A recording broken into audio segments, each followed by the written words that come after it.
What if I told you right here, in the middle of this swamp, a bustling town was built in the early 1900s, and that just over a decade later, it completely vanished? This was Centralia, a logging town that nature has since reclaimed, leaving behind a history as chilling as its ruins. Locals say the land is cursed, that spirits now protect what's left of it. Today, we're pushing our way in to find what's left of Florida's lost swamp town, and maybe the ghosts that still haunt it.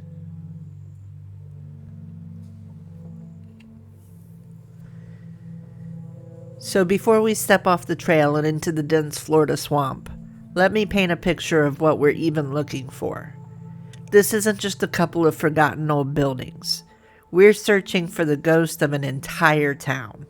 Around 1910, the Turner Lumber Company carved a community out of this wilderness, a place they called Centralia.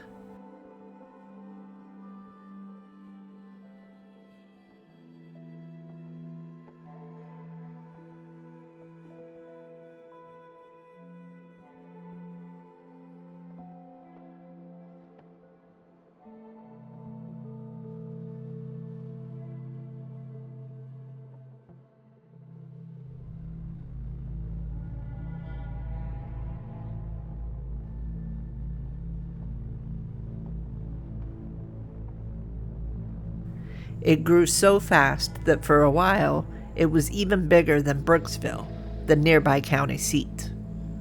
Try to imagine it, nearly 2,000 people living and working right where we're standing. They had a school, a church, a hotel, a restaurant, and even a movie house right here. It was a full-blown company town built for one single massive purpose: to cut down the colossal, old-growth cypress trees that towered over these swamps. The sawmill they built was one of the largest in the entire South, a powerhouse of industry that hummed day and night. They laid an 18-mile railroad line just to connect this isolated spot to the outside world, hauling supplies in and priceless lumber out. It was a picture of progress, a real testament to taming the wild. But the town had one fatal flaw. Its whole reason for being was tied to a resource that wasn't going to last forever. Centralia's entire reason for existing? Ancient cypress trees. We're talking giants, some thousands of years old. And the Turner Lumber Company's operation was ruthlessly efficient. They built tramway railroads deep into the swamp, narrow-gauge tracks that snaked through the mud and water, letting them pull massive logs from the darkest corners of the forest. The logs were floated in a man-made pond, a huge staging area right next to the mill. From there, workers guided them onto the ramps where heavy chains dragged them up into the teeth of a massive double-band saw. It was an engine of pure consumption that could chew through 100,000 board feet of lumber in a single day. For a little over a decade, Centralia boomed. It was a noisy, prosperous, ambitious place. The mill manager even banned alcohol, so soda pop became the drink of choice for the loggers. But then by 1917, the unthinkable happened. They had done their job too well. The ancient cypress forests were gone. The very resource the town was built to harvest had been totally wiped out. The hum of the sawmill went silent. The money dried up, and without its purpose, the town started to die. By 1922, just 12 years after it was founded, Centralia was completely abandoned. Everyone just left. The houses, the school, the movie theater, all of it was left to the mercy of the swamp.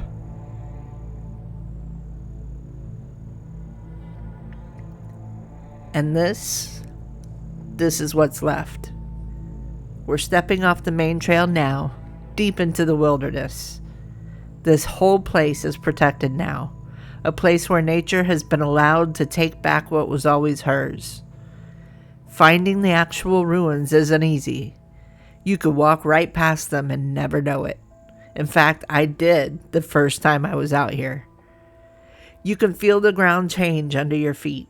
It gets unnaturally flat and level in long stretches.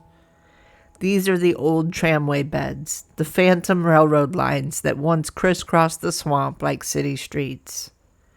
Finding one is like finding a road in a city that doesn't exist anymore. The air is thick with mosquitoes, and you can't help but wonder how the original loggers survived out here day after day. It takes hours of pushing through thick brush and dodging spiderwebs, but then you start to see the signs. Piles of old bricks, slowly being swallowed by the soil. We found a perfect grid of poured footings, long slabs with square pits. In those pits and along the slab tops were metal rods.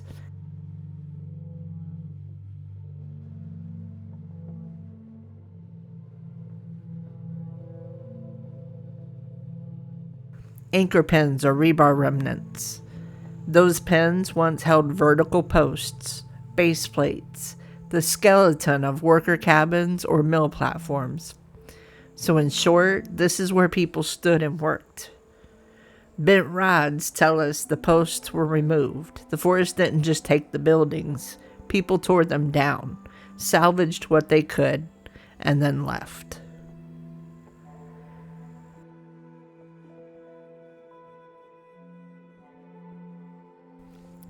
Half a step from the footings, we found a poured concrete tic-tac-toe.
Nearby, we found a rusty cast iron fragment that looks like a shaft bearing or pivot, machinery hardware the mill would have relied on.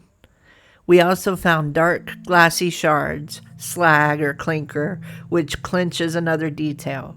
There was a coal house. Coal slag plus iron hardware plus concrete footings equals boilers and powered machinery once stood here. Shards of pottery and rusted metal glinting in the sun. These are the first breadcrumbs, the first real proof that thousands of people once called this suffocatingly wild place home. It's an eerie feeling standing in what seems like untouched wilderness, only to realize you're walking through someone's backyard from 100 years ago.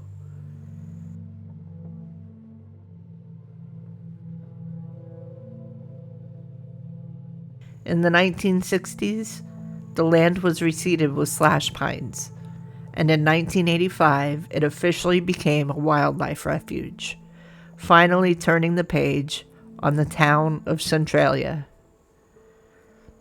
Up ahead, I think we see it. Through the trees, there's a large, unnatural shape. We think it's the foundation of the sawmill, the very heart of the lost town. Before we get any closer, if you think stories about forgotten history are as fascinating as we do, make sure you hit that subscribe button and let us know in the comments if you've ever explored a ghost town. Okay, let's go see what's left of the engine that both built and destroyed this place.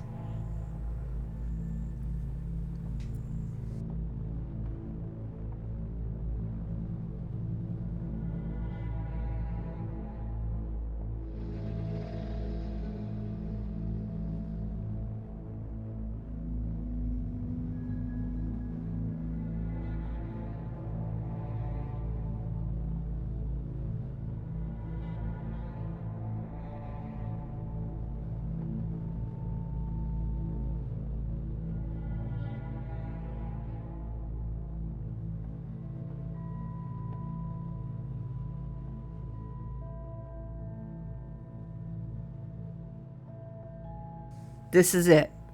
These massive, crumbling concrete structures. This is the foundation of the sawmill. You can still see the huge ramp where they would have pulled the cypress logs out of the float pond. Standing here, you can almost hear the ghosts of the machinery. The shriek of the 9-foot bandsaw slicing through ancient wood. This spot was the center of everything.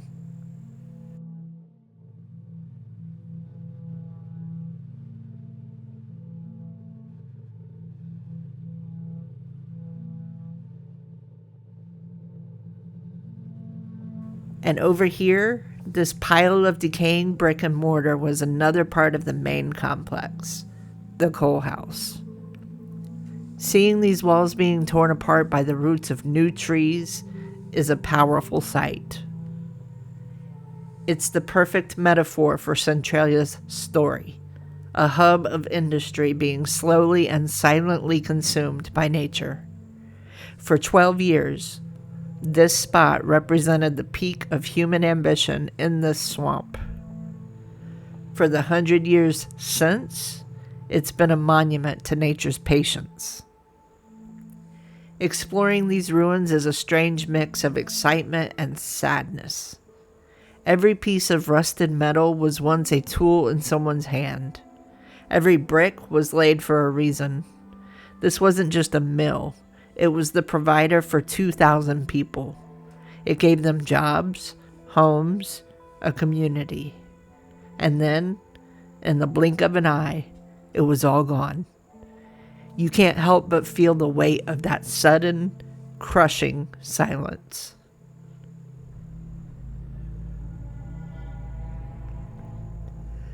The sun's getting low now, and the whole feel of the swamp is starting to change. The daytime orchestra of insects is giving way to the deeper, more isolated sounds of the night. This is when the spooky stories and rumors about Centralia start to feel a lot more real. Here's the thing about the ghost stories. There are no official documented hauntings here, not like you find at some famous haunted hotel. The reputation comes from something deeper, more atmospheric. It comes from local lore, where the whispers of people who have been out here and just felt something. A feeling of being watched. A sense that the land itself is protective of what it has taken back. Some people even use the word cursed to describe the feeling of trespassing on this forgotten ground. We're not out here with a trunk full of paranormal gadgets. That's not what this is about. Tonight, the goal isn't to provoke anything. It's to listen. To sit inside the ruins of this lost town as darkness falls and just experience the profound silence and isolation. To see if maybe the ghosts of Centralia aren't spirits of the dead, but the powerful, lingering memory of the town itself. The air is getting colder now. The humidity is finally dropping, and every snap of a twig in the woods feels 10 times louder. A quick side note on evidence. Last time we were here, 2 capture cameras threw SD errors in the same hollow. That made us keep extra care this visit. Strap the chest cam tight, log everything. My phone did something strange too.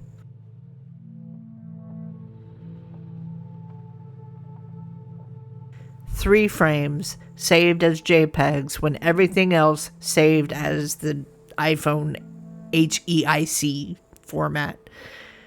And those 3 pictures are just a purple haze. EXIF was 1/8 of a second. ISO was 10,000. All 3 pictures saved as JPEGs. That combination, spot metering, slow shutter, very high ISO, is exactly how sensors bake in magenta noise. Sensor hiccup? Probably. Weird coincidence in a hollow where other devices tripped? Definitely worth documenting. That's how you turn spooky odds into a provable story. As we near the old tramway, the silence is immense. But it's not an empty silence, it's a heavy silence filled with the presence of the swamp. You become incredibly aware of every little sound, the hum of insects, the distant call of a night bird, the rustle of some small animal in the brush. I stop, feeling like I should take another step.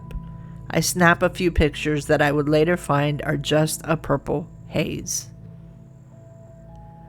A sharp crack, like a heavy branch breaking. It came from over there, deep in the woods, far from us. Now, it's probably just an animal, the deer family we saw coming in, or one of the wild hogs that live out here. But in this place, with this history weighing on you, your mind immediately jumps to other ideas. Is it just the forest settling? Or is it something walking through the trees, checking on the intruders in its domain? That's the thing about this place. The haunting isn't about seeing some misty figure. It's about the feeling. It's the unnerving sensation that you are an outsider in a place that has long since moved on from people. You feel the presence of the past so strongly here. The energy of 2,000 people, their work, their lives, their sudden departure. It feels like it's been imprinted on the land. You feel like you're standing in a place that remembers, a place that watches, and a place that's just waiting for you to leave.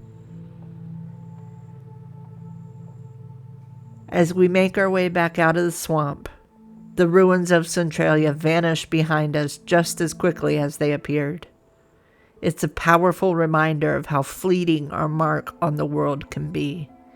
A town rose, thrived, and disappeared here in just 12 years. It was a place of deafening industry, of ambition, of community, and now it's a ghost. A ghost town in the truest sense of the word. One that's more atmosphere than architecture. We didn't find any definitive proof of spirits protecting this land, but we found something just as compelling. The chilling, heavy memory of a lost world. The real haunting of Centralia isn't some curse or spectral logger. It's the profound and unsettling silence where a city used to be.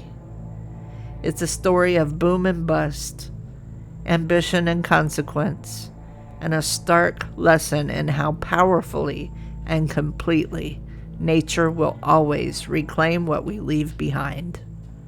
Centralia is gone, but its story is forever etched into the heart of the Florida swamp.